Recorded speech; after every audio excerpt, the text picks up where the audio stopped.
नमस्कार। तृणमूल कांग्रेस इस सदन और इस देश का थर्ड लार्जेस्ट ऑपोजिशन पार्टी है और हम आपसे धन्यवाद हम आपको देते हैं कि आपने हमको रेलवे, स्वास्थ्य, शिक्षा और आज ये पशुपालन जैसे महत्वपूर्ण विषय पे चर्चा करने का मौका दिया। लेकिन तृणमूल कांग्रेस आगे जाके देश के हर महत्वपूर्ण मुद्दे पे बात करेगा, चाहे वो चीन का अनैतिक रूप से इस देश में प्रवेश हो या वो 700 से ऊपर आंदोलन जीवी किसानों की। माननीय सदस्य, आप पहली बार बोल रही हैं, मैं आपको हस्तक्षेप नहीं करना चाहता, लेकिन जिस अनुदानों की मांगों पर चर्चा सर अभी आ रहे हैं सर नीट के घोटाले से लेके जीएसटी के बोझ तक, एयरपोर्ट की छत टूट जाने से लेके रेल पटरी से छूट जाने तक तृणमूल कांग्रेस के सदस्य, हर सांसद देश के हर गंभीर मुद्दे पर चर्चा करेंगे। बस यही आपको बोलना था। Respected sir, Mamati Manush is the Magna Carta of the governance of West Bengal and our party, and I feel truly honored that today I have been given the opportunity to talk on a ministry which is intrinsic to the Mamati Manush of the country. हमारे किसान अपनी मवेशी को, अपनी फसल को माँ की तरह पूछते हैं, जिस खेत में वो हल चलाते हैं उस जमीन को नमन करते हैं। But does this major sector get support from the government? Sir, Indian agriculture supplies around 58% of India's livelihood and is a principal source of income for half of the population, accounting for 17 to 18% of the country's GDP. 70% of India's rural poor depend on livestock and farm animals. But does this sector get what it deserves? इसका जवाब अगर आप देश के किसान से पूछेंगे तो वो आपको यही बात बोलेंगे कि चाय से शुरू हुई थी सरकार और गाय पे अटक गई और विकास की मौसी 10 साल में रास्ते में भटक गई। Sir, exorbitantly high cost of cattle and poultry feed under the mismanagement of this sector by the current government and wholesale fodder inflation hovering between 25% to 28.6% in the last 2 to 3 years, it is a 9-year high. Sir, किसान खुद क्या खाएंगे? अपने परिवार के लोगों का खिलाएंगे? अपनी गाय, भैंस, भेड़, बकरी को क्या खिलाएंगे? सर, ऐसे ही वारदात होते हैं जहां गरीबी से जूझता हुआ एक किसान उसको अपनी गाय, भेड़, बकरी को बेचने में मजबूर करते हैं और अंत में जाके वो अपनी खुद की जान ले लेते हैं। सर, पिछले 10 सालों में 1,12,000 किसानों ने इस देश में आत्महत्या की। एनसीआरबी की एक रिपोर्ट के अनुसार 10 साल में हर दिन इस देश में एवरेज में 30 किसान हर दिन अपनी जान ले लेते हैं। सर, इस देश के लोगों का यही है किस्सा कि जिसको जिताया वो राजा की तरह जाएगा और जिन्होंने जिताया वो फकीर की तरह। सर, ये बहुत गौरक्षा की भी बातें करते हैं। देश के लोगों को ये पता होना चाहिए that there is a fodder crisis in India and the union minister has himself stated in a written reply in Rajya Sabha that yes, the country is deficit in fodder. So it means that cows are dying without food in government-owned goshalas, especially the BJP-ruled state. 74,000 cattle had died at Panjrapols in Sundarnagar and Banaskantha district of Gujarat in the last 3 years. 200 cows were found dead in Madhya Pradesh's Shivpuri district. 173 cows allegedly died in a week in Chhattisgarh. And 74,016 cows had died in Hingonia Gaushala in Jaipur during the previous BJP government in Rajasthan.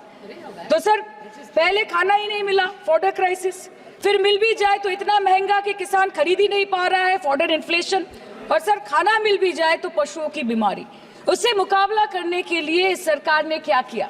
The Parliamentary Standing Committee on Agriculture, Animal Husbandry and Food Processing presented its report which stated that 32.7 lakh cattle were infected by the viral lumpy skin disease across several states and a whopping 2.4 lakh cattle died within months. ये बोलते हैं कि गाय हमारी माता है पर माँ की रक्षा करना इन्हें नहीं आता है। अध्यक्ष महोदय, हम सब जानते हैं कि इस मिनिस्ट्री के अंतर्गत डेयरी भी आता है और भारत इस पूरी दुनिया में दूध के उत्पादन में नंबर 1 है, contributing to almost 24.46% of global milk production. But since the government has not been able to bridge the gap between demand and supply, it has successfully turned the country from being the largest producer of milk to an importer of milk. In the last 10 years, due to the stagnation in milk production, the gains of white revolution has been systematically whitewashed. The dairy farmers are forced to throw buckets of milk on the highway protesting against meager remuneration for their produce. And the price of milk, on the other hand, has increased by a massive 55% in the past 10 years. It was rupees 36 per litre in 2014 and now rupees 56 per litre in 2024. When this government came to power, the first thing the milk producing companies regulated by it did was to increase the price of milk by rupees 2 per litre. This was their revenge on the people of India for not providing a majority to the BJP. Aam Aadmi ke doodh, छाछ, लस्सी, दही, पनीर पर 5% की GST, cream, condensed milk, मक्खन, घी पर 12% की GST और अमीरों के हीरो पर सिर्फ 1.5% की जीएसटी। सरकार उनको रिलीफ नहीं देती है जो विदेश में जाके मिल्क शेक और लाते की चुस्कियां लगाते हैं। ये सरकार उनको रिलीफ नहीं देती जो आम आदमी 2 पैकेट दूध खरीदने से पहले 10 बार सोचता है। सर, बचपन से हम सुनते आए थे कि संडे हो या मंडे रोज खाओ अंडे। India rank second in egg production in the world और अंडे का फंडा यही है सर कि भारत के बच्चों के किस्मत में महीने में एक अंडा नहीं मिलता। मिड डे मील के चलते हफ्ते में अगर एक आध अंडा मिल भी रहा था तो कहीं धर्म के नाम पे तो कहीं महंगाई के चलते उसे बंद करने की मांग उठ रही है।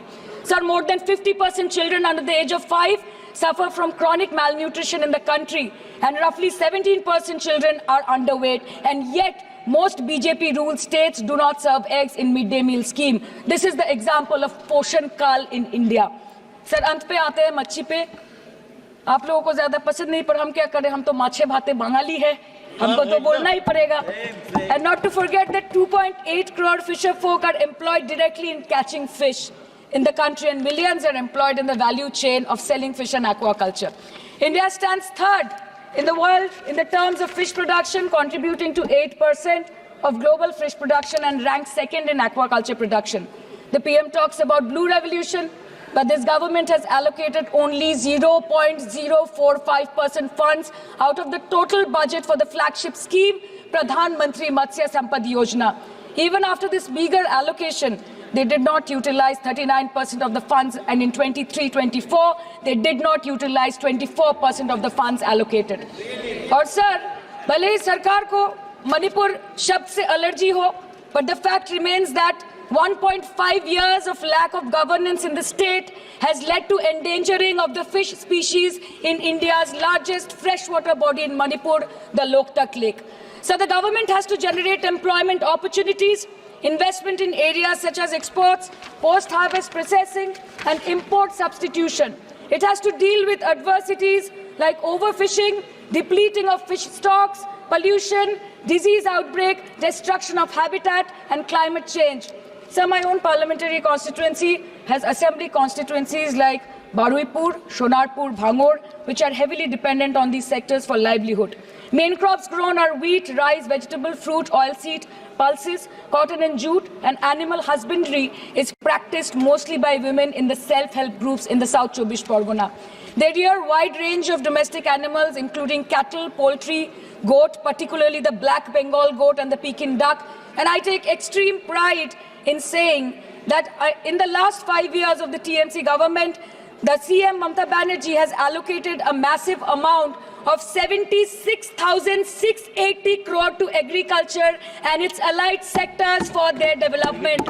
The government of West Bengal has achieved remarkable success in implementation of state schemes, namely Bangla Dairy. The state-owned company is providing financial incentive at the rate rupees 11.5 per litre of raw milk directly to the bank accounts of primary dairy farmers through milk unions.